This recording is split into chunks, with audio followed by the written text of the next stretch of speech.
Halo Mas Simon. Halo Mas Nugi. Halo Mas Halo, Dodi. halo, mantap, Kita mantap. sambil nunggu Mbak Amel nih. Halo Mas, Ini gimana biar kabar Mas Dodi? Baik, Ya Mas baik. Simon? biar mukanya bisa gede gimana ya harus gini ya. Muka Nanti gue begitu kecil. berempat langsung gede kok. Saya mau persiapkan dulu pin komennya. Oke, aku bahagia kalau aku bisa healing. Kita sambil nunggu Amel. Amel kemungkinan apa namanya WiFi-nya naik turun. Mas Dodi, suara saya jelas nggak Mas Dodi? Jelas, jelas, jelas. Suara saya jelas juga ya. Sangat jelas, Jelas sejelas sih, tanggal jelas. 27. Mantap. Besok Kita ketemu besok bareng Mas lusa. Dodi. Lusa ya. Kita ketemu Mas Dodi setelah tahun lalu kita ketemu Mas Dodi menemani Mbak Amelia Ya, bicara tentang apa namanya? tarot. Tarot. Nah, sekarang kita bicara tentang sesungguhnya Mbak Amel itu, yaitu tentang healing. Tapi sambil nunggu Mbak Amel, rasanya Mas Dot, ini di Periplus lagi banyak-banyak laku buka Mas Dot, Saat yang ini buku kategori hobi gitu Mas. kalau hobi sebenarnya apa ya? Puzzle kali ya. Puzzle. Cooking juga banyak sih yang diminati sampai saat ini. Puzzle sih paling Loh, paling cooking, stabil sih. kalau cooking kemarin, cooking yang Harry Potter tuh ya, itu buku baru banget ya? Ah, Iya, buku baru Cookingnya kemarin. Harry Potter. Iya, yang apa? Festif itu ya. Harry Potter ada buku cookingnya gitu. Iya, betul. Dua sampai Resep-resep di film Harry Potter bisa di Word gitu. Iya. Jadi apa ya, dengan menu-menu sederhana itu di dalam penataannya juga, kalau misalnya ini dalam plating-platingnya itu ada magicalnya gitu. Nah itu kita masukkan yang US dan UK juga. Yang UK kemarin baru datang. Jadi kita punya 2 edisi. Misal misalnya apa ada resep butter apa butter beer ya. butterbeer. Butterbeer. Butter beer ya. Itu Kayaknya ada itu bukannya resep misalkan itu. sehat ya, makanan sehat ya? Iya, lebih lebih ke apa ya? Desain platingnya kali ya. Menu-menu kayak gitu yang di model-model seperti filmnya Harry Potter itu. Rasanya itu sih ya. Menarik nih. Kirain Sambil ada kontak resep banget. polyjuice gitu. Bisa Kamu punya mau nyamar jadi kembaran. siapa Mas Simon? Enggak, maksudnya gue kan kalau bisa gue ada 3 gitu kan lumayan kerjaan ke handle rapi gitu. Ada Mas Sugo nih. Halo Mas Sugo nih Mbak Amel. Mbak Amel, kamu sudah join nonton. Kamu bisa share, bisa request video Mbak Amel. Oh, nggak bisa join Mbak Amel di sini. Oke, saya undang lagi Mbak Amel ya. Ini emang kalau perkara IG Live itu selalu perkara bisa tidaknya join sebetulnya. Tapi setidaknya hari ini kita happy banget sih. Kalau saya sendiri happy karena kita udah lama nggak ketemu Mbak Amel. Berbagi pengalaman soal apa ya, kesehatan jiwa. Kalau kata Mas Ya, Simon tuh kesehatan jiwa. kesehatan mental. Waduh, masuk Mbak Amel nih. Mana nih? Mana Oh, mukanya Amel? Wajahmu Gila. mana Amel? Lah. Hai. Halo. Halo, apa kabar? baik-baik. Halo, halo, halo. Kita hari ini pakai kacamata semua. Ya, Oh iya bener. kacamata semua. Glasses Club. Mbak Amel, Mbak Amel, Hah? hari ini kita bakal ngebahas Yes. tentang aku bahagia kalau aku bisa healing kan ya. Tapi sebelum kita ngomong soal topik nih, kita mau recheck dulu nih. Mbak Amel lagi sibuk apa Mbak Mel sekarang? Aku lagi sibuk apa? Aku lagi sibuk masih ini sih, kemarin baru habis promosiin another class dari Love Academy. Jadi kita ada program akademi ini tuh di mana sebenarnya kayak VIP membership gitu loh, kayak inner circle-nya Love Ground gitu. Jadi teman-teman bisa ikut kelas gratis, kemudian bisa ikut workshop yang lebih mendalam dengan harga yang lebih terjangkau, dan seterusnya gitu. Dan ada materinya juga di website di mana teman-teman bisa akses kapanpun dimanapun. Gitu. Nah, tadi langsung kesebut tuh, loveground.co ya. Itu sebetulnya apa sih Mbak Amel? Iya, jadi sebenarnya sih loveground.co itu sebenarnya Komunitas gitu, nggak pakai komunitas. .co. Betul. Iya, cuman jadi sebenarnya love ground doang. Cuman ko-nya itu gara-gara eh, nggak ada nama yang bisa dipakai lagi love ground-nya. Jadi mau nggak mau harus pakai .com. Karena kalau nggak apa gitu ya. Nggak ada lagi. Jadi sebenarnya sih love ground. Jadi love ground itu sebenarnya komunitas bener. Di mana kita itu sharing, edukasi gitu ya. Mengenai mental health, kemudian juga spirituality, mindfulness, self-compassion.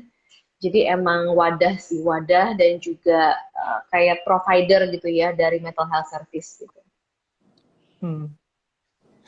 Muncul mental health nih. Saya kalau terkenang atau mendengar kata mental health itu selalu ingat wajahnya Mas Simon.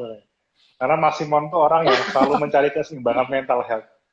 Mas Simon, kamu kan baru baca penelitian dari beberapa beberapa peneliti itu.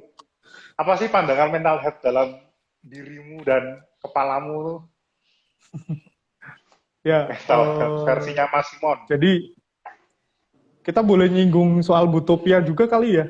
Boleh kan ya? Boleh. Ya. Jadi kan teman-teman, terutama Amel ya, kita kan lagi Periplus itu lagi mengadakan Butopia gitu istilahnya. Itu tuh sebenarnya pesta buku gitu kan, kita bikin kayak festival buku lah gitu, yang ada di Periplus.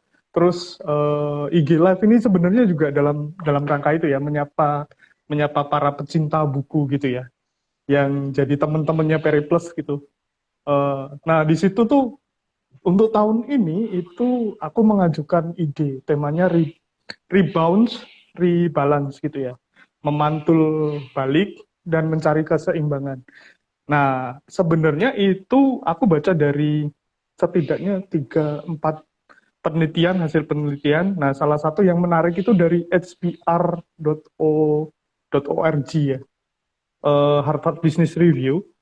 Itu mereka bilang bahwa selama masa pandemi ini yang kita udah jalan tahun ketiga gitu ya, itu para pekerja mulai merasa burnout gitu, karena harus meeting, terus harus di rumah, yang biasanya bisa ketemu partner kerja, sekarang ketemunya lewat layar doang, ada istilahnya apa ya, Zoom fatigue gitu ya, terlalu banyak meeting Zoom, terus kita jadi bikin kita lemes gitu, merasa burnout gitu, merasa usang seperti itu.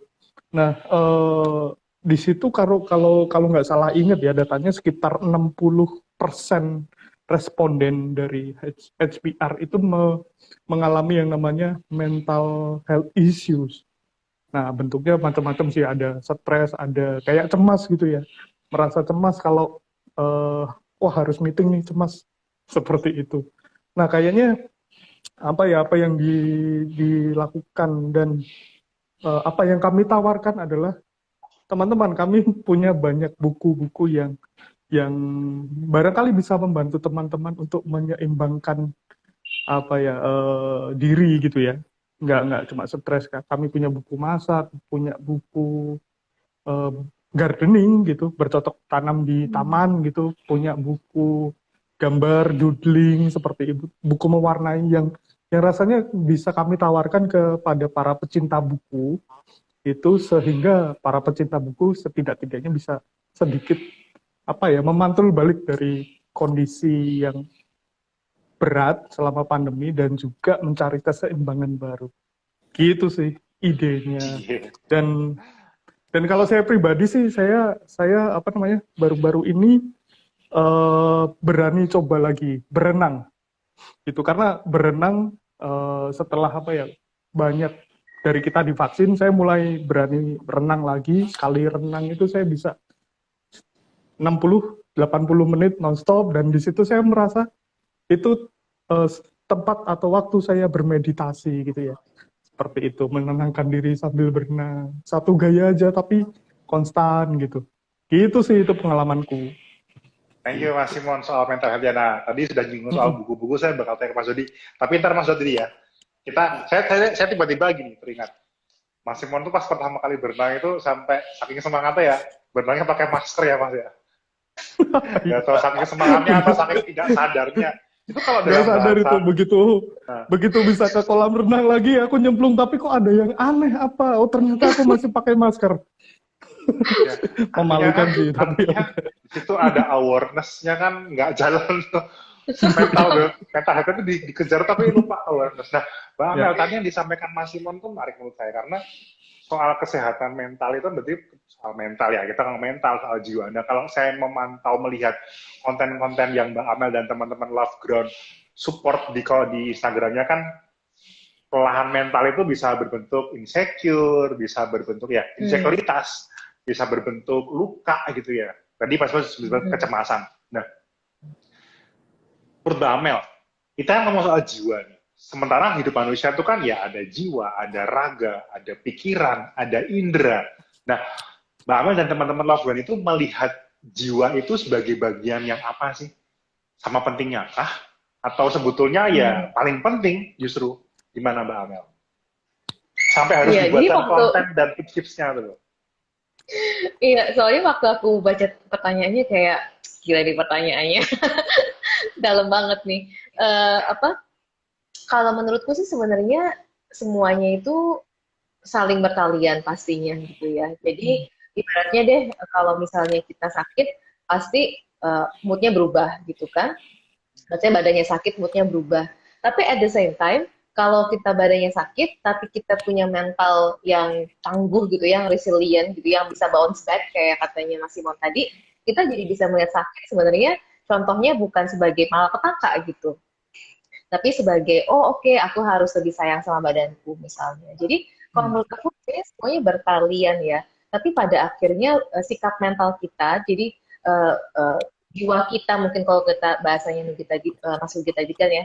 Jadi itu mempengaruhi bagaimana sudut pandang kita terhadap tubuh kita juga dan pikiran kita gitu. Dan akhirnya kita malah bisa berpikir lebih sehat dan punya tubuh yang lebih sehat. Karena kita punya jiwa yang lebih sehat juga gitu. Kalau aku sih memandangnya gitu ya. Karena it's all pada akhirnya tuh in the mind gitu. Sorry aku Jadi, nanya. Oke, silakan Boleh. Mas Simon. Nah, jiwa ini lebih ke apa ya? Apakah itu terkait sama pikiran atau apa ya, kesadaran atau apa gitu? Jadi ini sih kalau misalnya kita bahas dulu jadi kayak filosofis ya, mau dikaitkan kemana gitu kan. Tapi cuman kalau aku sih memandangnya sebenarnya kita punya pikiran, kita punya perasaan gitu ya, dan sebenarnya kalau aku memandang dari sisi spiritual, jiwa itu bukan semuanya itu gitu. Oke. Kalau aku gitu ya. Jadi aku melihatnya pikiran itu kenapa bukan jiwa, karena pikiran itu bisa datang dan pergi. Dia nggak konstan, dia nggak terus ada di situ, gitu kan. Jadi kadang-kadang pikiran mengenai, oh kayaknya dia lebih baik dari aku deh, itu kan kadang-kadang datang, kadang-kadang pergi. Perasaan insecure bahwa aduh aku nggak seberapa gitu ya, itu kan datang dan pergi sebenarnya. Nggak 24 jam konstan, tapi di balik itu semua, di balik segala fenomena yang timbul dan tenggelam, ada bagian dari kita gitu ya, yang sebenarnya tuh tetap konstan dan ada di situ mengamati semuanya. Nah itulah yang aku panggil dengan jiwa. Sebenarnya sih kalau aku mau mengambil sudut pandangnya, aku akan bilang jiwa itu seperti itu. Gitu Mas. Menarik ya, ada timbul dan tenggelam. Jadi inget lagunya Netral apa ya? Apa tuh? Jadi Mas Dot, kamu ada sebuah band Netral, bagus, apa sih? Bagus, Ciko sama Ombaks, Coki. Ombaks itu punya lagu deh, itu timbul dan tenggelam. Terus gara-gara kamu soal pikiran tuh selalu timbul dan tenggelam. Mas Dot, kamu punya pandangan sendiri soal jiwa versinya Mas Dodi? Karena Mas Dodi ini cukup lama di Mentawai di Sumatera, Mas Dodi ya. Mungkin cara pandang masyarakat Sumatera Barat, cara pandang masyarakat lokal tentang kejiwaan itu beda juga ya Mas Dodi ya. Masih nggak Mas Dodi? Ya lebih. Atau bagaimana masyarakat di sana itu memandang mental itu? Mereka lebih menyatu sih dengan alam gitu ya, sangat menghargai dengan alam. Jadi segala sesuatu yang terjadi dalam hidup itu pasti ada kaitannya dengan alam. Jadi masih masih apa ya, benar-benar natural gitu ya. Meskipun di zaman modern ini semua media ada, internet juga mulai sedikit-sedikit masuk di sana, tapi tetap penghargaan terhadap alam yang mereka junjung tinggi di sana. Itu. Tapi ini juga berkaitan dengan healing yang definisi saya sendiri, Mas Nugi ya. Ya, ya, ya. Berbicara tentang healing bagi saya, membahasakannya sebenarnya bertemu dengan diri saya sendiri, healing sih. Agak sulit ya, bertemu dengan diri saya sendiri. Jadi Coba-coba, ini menarik ini. Gimana? Nanti apa yang sedang dipikirkan Mas Dodi dikomentari Mbak Amel. Bertemu dengan diri sendiri. Nah, gimana tuh, Dok? Mau Mbak Amel dulu Pak? Saya dulu nih. Dodi. Jadi bercerita. Ya, bertemu dengan diri saya sendiri. Maksudnya segala sesuatu yang sudah terjadi gitu ya. Hal-hal yang sudah saya alami misalnya selama sehari ini atau seminggu ke belakang atau sebulan ke belakang atau pokoknya masa yang lampau itu, gimana caranya saya merefleksikan itu, merenungkan itu menjadi suatu semangat gitu ya. Jadi kembali berpikir positif lagi. Jadi kalau pikiran saya udah mulai bengkok ke sana kemari, mulai merasa moodnya nggak bagus gitu ya.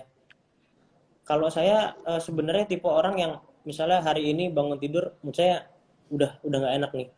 Masih saya cari healing saya sendiri, entah bikin kopi gitu ya. Itu merupakan salah satu healing juga sih bagi saya. Sederhana, tapi bagi saya mendalam. Kembali menemukan diri saya sendiri, gimana saya bisa berbicara sama diri saya sendiri, sehingga saya bisa semangat lagi. Itu. Nah, itu persis yang mau saya tanyakan ke Mbak Amel sebetulnya. Saat orang-orang zaman sekarang kalau capek dikit gitu kan ya, atau lupa ngopi dikit, kerja berjam-jam depan laptop atau sudah 2 bulan nggak traveling itu, waduh capek nih, gue butuh healing nih. Nah, saya tuh pengen tahu, Mbak Amel sendiri punya konsep apa tentang healing? Apakah healing itu benar ada dan perlu gitu? Jadi gini, mungkin nggak sih tubuh itu sebetulnya dia punya auto system untuk menghealing tubuhnya sendiri tanpa harus sugesti sana sini? Atau kan Mas Dodi, dia punya cara khusus bertemu dengan dirinya sendiri sebagai upaya healingnya, atau seperti apa Mbak Amel? Mungkin insight Mbak Amel dan teman-teman Love and Co ini bisa memperkaya kita semua soal healing itu sendiri. Oke, jadi aku pengen menyinggung dulu ya dengan kata healing, karena kan kayak tadi Pak Sugi bilang sekarang tuh orang suka ngomong healing, di mana-mana dikit-dikit healing gitu. Jadi aku pengen meluruskan sedikit sih sebenarnya kata healing ini, karena jangan sampai healing ini tuh cuman sekedar pelarian gitu. Jadi misalnya gue capek nih gitu, gue mau pergi healing gitu ya. Seakan-akan tuh healing itu tuh adalah kita pergi ke satu tempat, misalnya liburan, jalan-jalan, atau bahkan pelarian gitu. Jadi tidak sama dengan gitu kan. Jadi jangan sampai juga kita salah kaprah menggunakan kata healing ini untuk hal-hal seperti itu. Karena sebenarnya healing itu ya kayak tadi Mas Dodi bilang, aku setuju gitu. Bagaimana kita kembali ke diri sendiri sebenarnya. Kita kembali ke diri sendiri. Dan aku juga sepakat sama yang Mas Sugi bilang bahwa tubuh kita memang betul gitu. Kita bisa auto healing gitu kan. Dan menurutku auto healing itu atau healing diri sendiri itu kadang-kadang nggak sekompleks yang kita bayangkan gitu. As simple as misalnya gitu ya. Pernah nggak sih gitu teman-teman di sini yang lagi nonton juga, misalnya kita lagi masa kurang nyaman, terus udah gitu nggak tahu gimana badannya pengen keluar rumah gitu ya, misalnya pengen keluar rumah gitu. Kayak masih mau cerita, badannya pengen bergerak gitu kan, terus pengen berenang nyemplung ke air. Itu tuh sebenarnya dorongan dari tubuh kita yang membutuhkan sesuatu, dia udah tahu duluan sebenarnya dia butuh apa gitu. Jadi kalau kita mengikuti alirannya, dia akan lakukan gitu apa yang kita butuhkan. Kita akan dapat apa yang kita butuhkan, then ya kita jadinya merasa lebih baik habis itu gitu kan. Dan cuma aku mau bilang juga bahwa healing as in misalnya kita ngomong mental health yang lebih dalam, misalnya teman-teman ada gangguan kecemasan atau mungkin luka batin, healing yang menemukan diri sendiri itu bukan sekedar berenang tentunya, walaupun itu bisa membantu, ya kan? Bukan sekedar ngopi, walaupun mungkin ngopi bisa membantu, tapi juga bagaimana kita berani bertemu dengan luka tersebut gitu dan perasaan-perasaan tersebut dan memprosesnya. Dan kemudian melepaskannya untuk kemudian kita transformasikan menjadi hal yang berdaya buat kita. Ibaratnya gini, kalau kita nggak pernah dilukai orang gitu ya, kita mungkin nggak tahu bahwa ternyata nggak enak ya dilukai orang, maka saya tidak akan melukai orang lain. Gitu, misalnya. Jadi ya itu sih mungkin yang aku mau komentarin Mas Sugi. Ya, Dan belum saya tanggapi ini, ada lucu nih. Ini ada Ismanto Hadi. Wah, dia ngetik di chat nih bagus nih.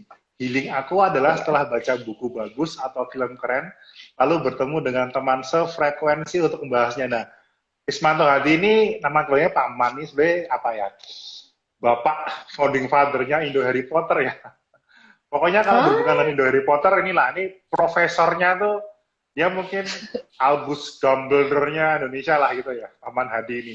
Thank you Paman Hadi sudah join dan sudah memberikan masukannya bahwa ternyata untuk seorang paman yang sangat menggilai Harry Potter ini, Paman besok kita healingnya habis nonton ya, nonton Dumbledore ya, Mas Simon ya. Siap. Kita bakal nonton Dumbledore sama Paman sama teman-teman IHP bulan depan. Ya. Nah Mbak Amel, tadi sempet, jadi saya gini, nanggapnya gini. Kalau healing itu, ya, berarti kan ada dua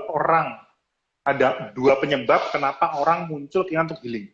Yang pertama, satu, ada dorongan fisik yang muncul karena ya entah ada tingkat kebosanan, tingkat stres, atau rutinitas yang mendesak syaraf untuk aku harus berbuat apa yang pertama. Artinya, penyebabnya lebih ke spontanitas atau yang sekitar kita. Tapi yang kedua tadi, Mbak Amel sempat nyebutin kata luka. Artinya, apakah healing di sini itu bisa diaplikasikan dengan healing luka batin? Hal yang sama atau hal yang apa ya? Saya di Love Ground itu kan sempat lihat kontennya Mbak Amel soal mother wound gitu kan ya. Apa luka batin ibu. Itu sama nggak Mbak Amel? Atau berbeda dimensi? Berbeda frekuensi? Healing yang karena aku bosan, aku lelah, sama healing karena aku punya luka masa kecil gitu. Iya, ini aku perlu perjelas ya. Healing karena bosan itu bukan healing. Itu bukan healing, guys. Itu bukan healing. Bukan disebut healing. Jadi aku perlu luruskan tadi nonton tuh bukan healing ya. Jadi tuh healing tuh bukan kayak gitu sebenarnya. Gitu. Itu tuh nonton ya nonton. Oke, kita bosan, kita mau nonton silakan gitu kan. Itu mungkin membantu kita supaya kita rilis bosan kita. Cuman healing di sini sebenarnya lebih ke itu tadi bertemu dengan diri kita sebenarnya. Kalau kita nonton, sebenarnya kita bukan mengenal diri kita sedang menghibur diri kita, ya kan? Nontonan itu. Yang aku maksud tadi membantu itu misalnya kita berenang, misalnya bergerak atau berenang atau nonton atau apapun itu mungkin bisa membantu proses supaya kita feel good, gitu kan? Supaya kita bisa lebih relax. Atau mungkin memang badannya juga butuh untuk bergerak karena stres itu atau luka atau trauma itu juga tersimpan di tubuh kita sebenarnya. Jadi badan kita tuh juga menyimpan trauma, kan? Jadi kita bisa bergerak, gitu ya, kita mau berenang, kita ngapain, kita connect sama teman kita, ngobrol soal buku, itu membantu tentunya. Tapi healing itu sendiri sebenarnya adalah itu bagaimana kita memproses perasaan kita, bertemu dengan diri kita, dan mentransformasi pengalaman kita yang kita anggap mungkin negatif gitu ya, menjadi hal yang berdaya buat kita. Gitu. Ya. Berarti kata kuncinya akan saya pegang nih. Jadi soal bertemu dengan diri ya. Artinya berarti kita perlu diberi penjelasan yang lebih apa itu konteks diri. Makanya teman-teman di Love Ground itu bukan sekedar memberikan tips ya. Oh kamu harus A, harus berbuat B, tapi membantu orang yang berkonsultasi ya, atau sahabat curhatnya itu memahami apa itu kedirianmu, apa itu soal insekuritasmu, bahkan saya tertarik dengan kontennya Mbak Amel yang itu loh, yang forgive myself gitu kan. Karena kamu kendirian kan ya. Artinya bahwa diri itu bisa jadi bukan sempurna, bahkan mungkin banyak kekurangannya. Makanya perlu diampuni. I forgive myself for being not better, misalnya gitu kan. Artinya berarti itu upaya untuk bertemu diri yang kurang sempurna dengan mengampuni. Jadi boleh dikatakan apakah mengampuni diri itu sebagai bagian dari healing dalam hal ini? Yes, benar. Yes, benar banget. Aku memandangnya kayak gitu sih. Tadi ada yang nanya ya tentang misalnya apakah jadinya semacam menemukan diri sendiri atau memahami diri sendiri gitu. Ya aku rasa pada akhirnya kalau kita ngomong soal healing atau kita ngomong soal healing mental health kita, healing mental health adalah untuk kita kenal gitu. Sebenarnya kita ini siapa, apa yang kita sedang rasain gitu. Jadi biasanya tuh di sesi-sesi terapi gitu ya, fondasi kita adalah untuk kita bisa bertanya ke diri sendiri, untuk kita bisa duduk dan bertanya sama diri sendiri, aku lagi ngerasa apa gitu. Karena kalau kita nggak tahu perasaan kita apa, kita nggak kenal diri kita gitu kan. Kayak ada orang nggak kenal bahwa dia itu sebenarnya sudah jenuh, dia sudah lelah, dia terus bekerja, akhirnya dia burn out gitu. Atau dia udah makan banyak yang kolesterol, dia nggak ngerem gitu kan, dia nggak peka, dia nggak tahu badannya sedang butuh sesuatu gitu ya, perasaannya sedang butuh sesuatu, akhirnya dia udah deh misalnya dia kolesterol tinggi dan sebagainya gitu. Jadi gimana tipsnya atau gimana sih aku tuh kenal diri aku tuh gimana gitu sebenarnya. Menurut aku cara paling basic gitu ya sebenarnya adalah duduk diam dan tanya sama diri sendiri, aku tuh lagi ngerasa apa ya sekarang sebenarnya gitu.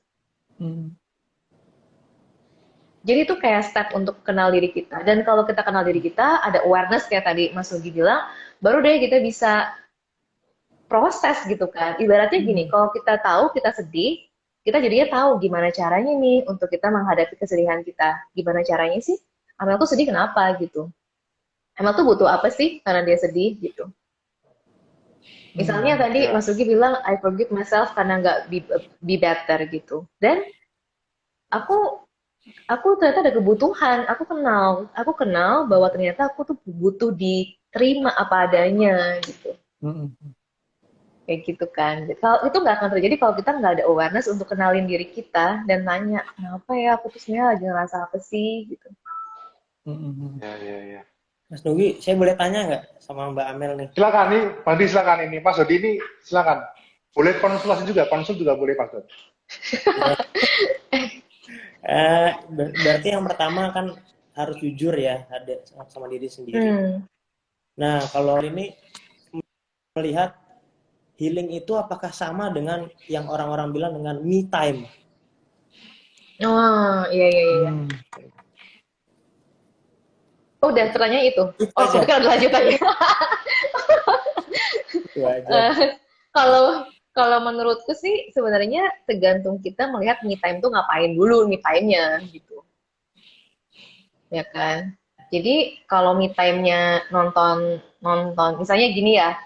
Aku nggak mau menyalahkan sih ya karena kita butuh hiburan pastinya. Nonton yang lucu-lucu. Emang kita perlu gitu. Bagus gitu kan. Tapi jangan sampai juga me time-nya kita itu ya lari lagi gitu. Lari lagi. Maksudnya lari lagi tuh menyibukkan diri lagi gitu. Menyibukkan diri lagi, kita fokusnya bukan keluar tapi kita bukan fokusnya ke dalam diri kita tapi malah keluar. Aku kayaknya beberapa waktu lalu sempat bikin reel tentang healing ini gitu ya. Jadi aku bilang bahwa healing itu kalau liburan tuh jalan-jalan keluar, healing itu jalan-jalannya ke dalam. Bagus. Iya. Aku boleh cerita nggak? Boleh dong. Kalau Habis boleh dong, Mas. Mungkin bisa cerita sejenak gitu ya. Aku kan sebenarnya pernah dapat pengolahan rohani 2 tahun gitulah ya. Salah satu poin yang paling penting yang aku rasakan itu persis di sini sih soal healing itu. Karena aku merasa punya luka batin gitu ya sama sama orang tua. Dan itu ketika aku balik ke diri, metodenya macam-macam lah ya waktu itu. Memang salah satu yang penting dan aku rasakan bermanfaat itu adalah meditasi sih.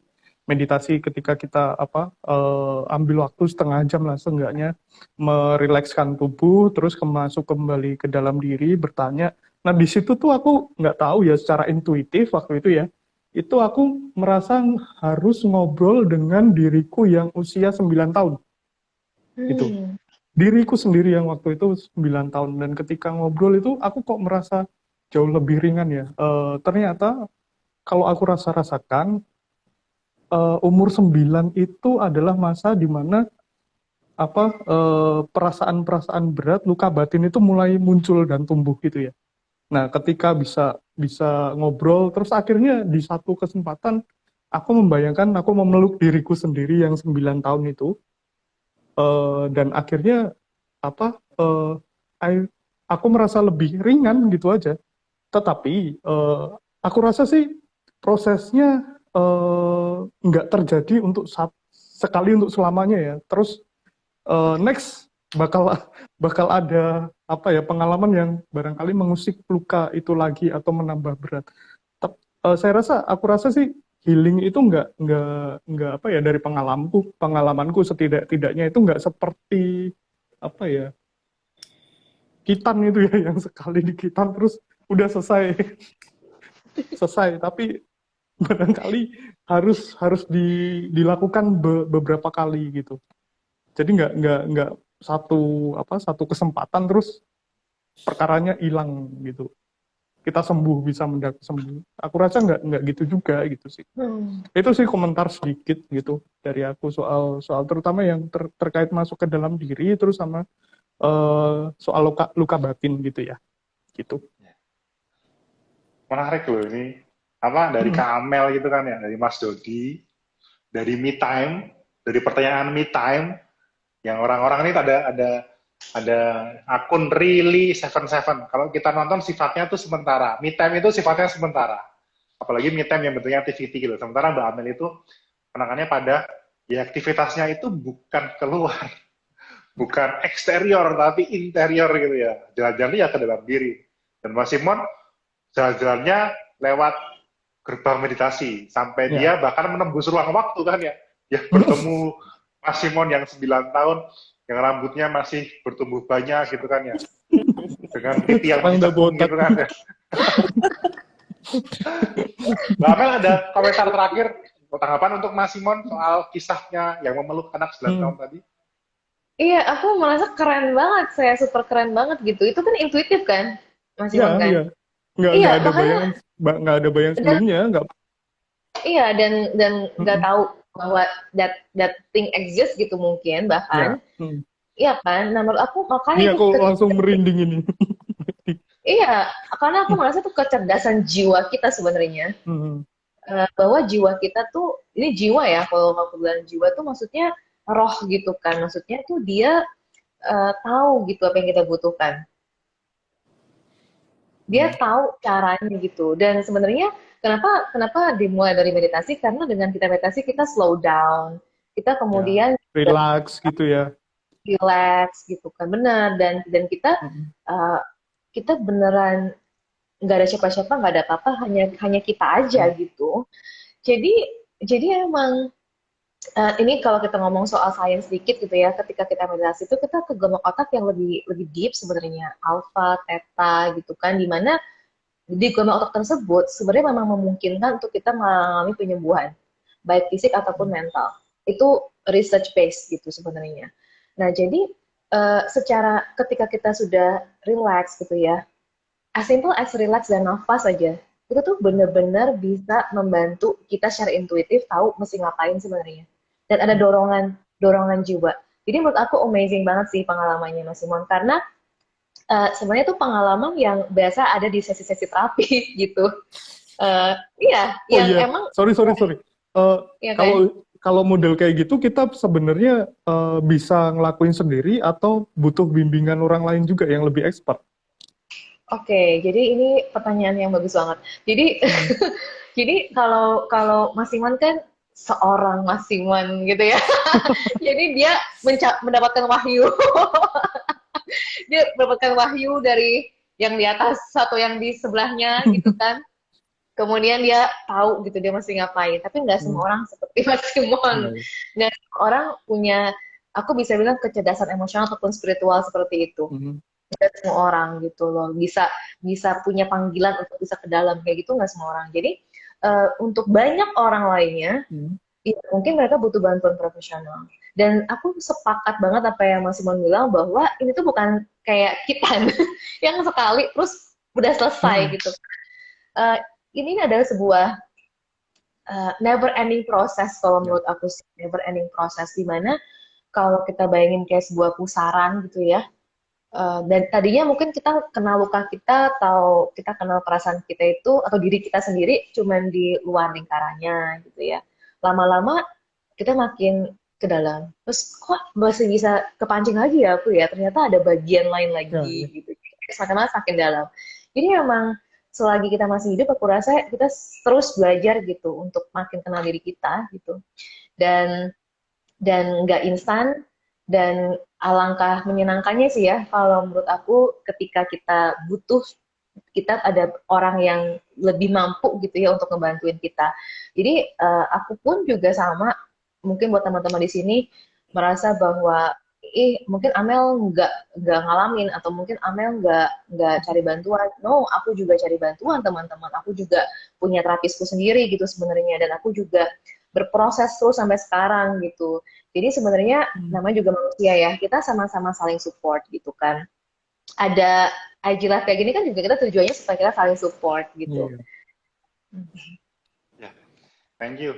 Ini jadi kayak sesi curhat kita Mas Simon ya. Makasih ya Mbak Amel. Kita udah 30 menit. Saya nggak kerasa nih. Saya jadi malah kayak, kapan lah ikut kelasnya Mbak Amel lah sama teman-teman Love Ground untuk lebih apa ya.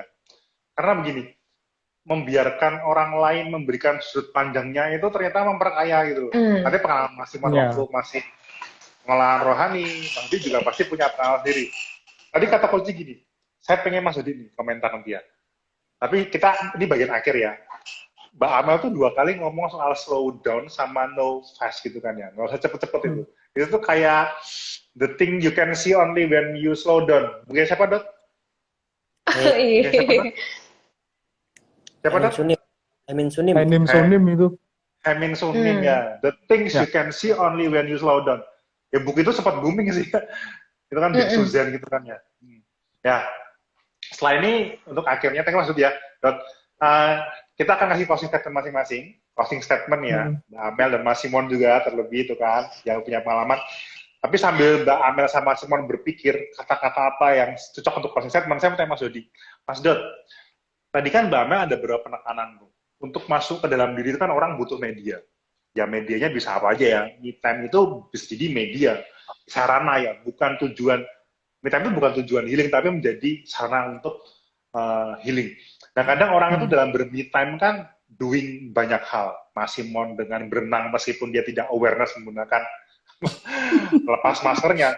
Kalau Mas Dodi sendiri nih ya, kita ngomong soal media. Sarana, berarti kan kita ngomong soal hobi. Orang punya hobi aja agar dia punya media. Sebelum dia menemukan dirinya, dia butuh media. Butuh pintu, butuh tools. Nah kalau Mas Dodi sendiri nih, Mas Dodi kan, jadi Mbak Amel, Mas Dodi itu yang ngirim Mbak Amel tarot sebetulnya, Mas Dodi, bukan saya. Iya, kita udah kenalan, kita udah udah kenal kita. Nah, Mas Dot, Anda itu kan ahli produk-produk nih kalau di Periplus nih. Mas Dot sendiri memilihkan ada apa sebagai media untuk masuk me time yang cocok Mas Dot? Ini saya punya pengalaman sendiri juga ya, Mas Nugi. Saya ada 2. Yang pertama itu dengan puzzle. Itu menurut saya yang paling gampang gitu ya. Saya ini secara jujur saya punya beberapa puzzle juga, belinya di Periplus juga pasti. Ada 5. Beli atau ngambil tuh? Ngambil dari gudang tuh jangan-jangan. yang atau yang 1.500 juga ada gitu ya.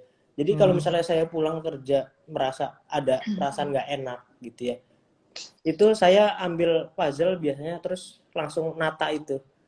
Jadi sambil pikiran saya ke sana, saya tetap dalam hati itu bertanya gitu ya, healing.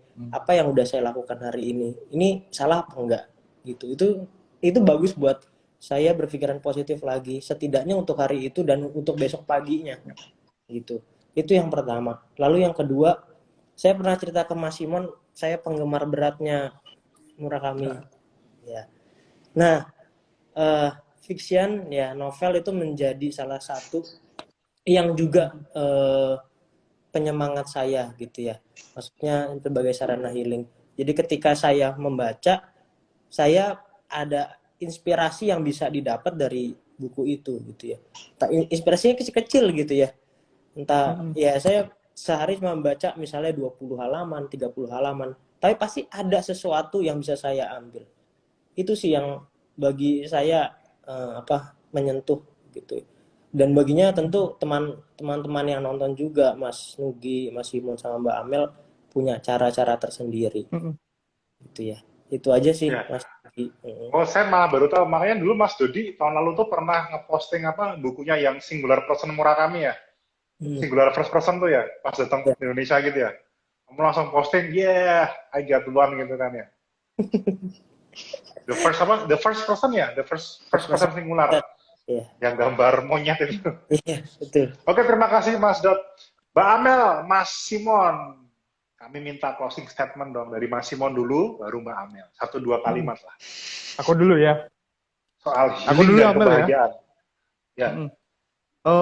Ini sebenarnya bukan original dari saya idenya, tetapi itu yang saya alami juga sih. Tapi saya ambil dari Najwa Sebian. Saya pernah baca bukunya yang Coming Home gitu, kurang lebih Welcome gini. Home. Oh iya, Welcome Home ya, Coming Home, Spider-Man ya. Spider-Man. Sorry. Kurang fokus sudah jam 5. Apa? Welcome Home ya? Welcome Home. Jadi Najwa Sebian itu bilang kita itu harus mengibaratkan diri kita, baik tubuh atau jiwa gitu, layaknya rumah gitu. Jadi ketika kita bisa nyaman dengan ruangan-ruangan di dalam rumah, kita bisa betah ada di dalam rumah, itu ya kita betah dengan diri kita. Dan rumah itu jangan lupa, rumah itu kita sendiri yang ngebangun loh, bukan orang lain. Jadi kita sendiri yang harusnya membuat, bahkan membangun, merancang, mengarsiteki rumah yang adalah diri kita sendiri gitu. Jadi ya itu tadi saya rasa pengalaman untuk kembali ke dalam diri itu sangat sangat penting ya buat kita makin tahu siapa diri kita, makin tahu kelemahan kita, makin tahu kelebihan kita, juga makin tahu bagaimana cara kita memperbaiki atau menerima kekurangan-kekurangan diri kita gitu. Dan dari situlah ketika itu kita bisa lakukan, kita akan bertumbuh. Kurang lebih itu sih dari aku. Thank you. Terima kasih Mas Simon. Oke, the last closing statement dari Mbak Amel langsung. Oke, jadi aku suka banget sih ya dengan tadi yang udah teman-teman lain sampaikan juga. Semua yang udah disampaikan lah aku suka banget, ada aku sepakat banget gitu ya dengan apa yang udah disampaikan. Mungkin aku mau close dengan sebuah undangan gitu ya. Undangan bahwa untuk teman-teman sekarang yang sedang mengalami kegelisahan dalam bentuk apapun, kita kan ada geliat, gelisah, galau-galau, setiap orang pasti punya gitu ya. Dan apalagi kalau sudah sekian lama menghantui gitu, dan kita belum juga lihat dia, ketahuilah bahwa sebenarnya kita punya kesempatan tiap detiknya untuk mengubah hidup kita. Jadi apapun yang kita lakukan, itu lama-lama jadi habit kata orang gitu kan. Habit itu lama-lama kalau dilakukan terus jadi personality katanya. Nah teman-teman tahu nggak sih kalau personality itu kita bangun terus, lama-lama jadi destiny. Nasib gue mah kayak gini gitu. Jadi kalau kita merasa nggak suka dengan hidup kita sekarang, there's something that needs to change gitu. Dan sebenarnya kita punya tiap detiknya, sungguh-sungguh tiap detiknya untuk kita mengubah hidup kita, mengubah nasib kita. Jangan sia-siakan. Ambil kesempatannya. Itu dia closing statementku. Kalau yang ngomong Amel beda ya rasanya ya. Jangan kayak Nyes gitu ya, nyes gitu ya. dulu kalau yang ngomong bapak kita kok kayaknya bodo amat ya. Jangan Ya itu dia, itu dia Nugi. Sama. Kalau Pak gue yang ngomong juga gitu. Cuman karena tahu rasanya diomelin kayak gimana, makanya karena profesiku kayak gini ya kalau ngomong jadinya nggak kayak bapak-bapak ngomong gitu kan. Terima kasih ya Kak Amel untuk waktunya. Thank you banget. Jadi masih mohon maaf kalau ada kesalahan teknis, kesalahan dalam komunikasi komunikata. Udah 40 menit kita bareng, gak kerasa asiknya seru ngobrol bareng Mbak Amel dari Love Ground. Teman-teman bisa search di Instagram loveground.co. Banyak konten-konten menarik tentang diri, tentang kejiwaan, tentang insekuritas, tentang pengampunan diri, bahkan luka-luka batin. Pokoknya tidak menyesal mengikuti konten-konten dari Love Ground, bakal insightful buat teman-teman. Saya akan mengakhiri Gila sini. Makasih Tuhan, salam sehat semuanya. Bye-bye. Terima kasih.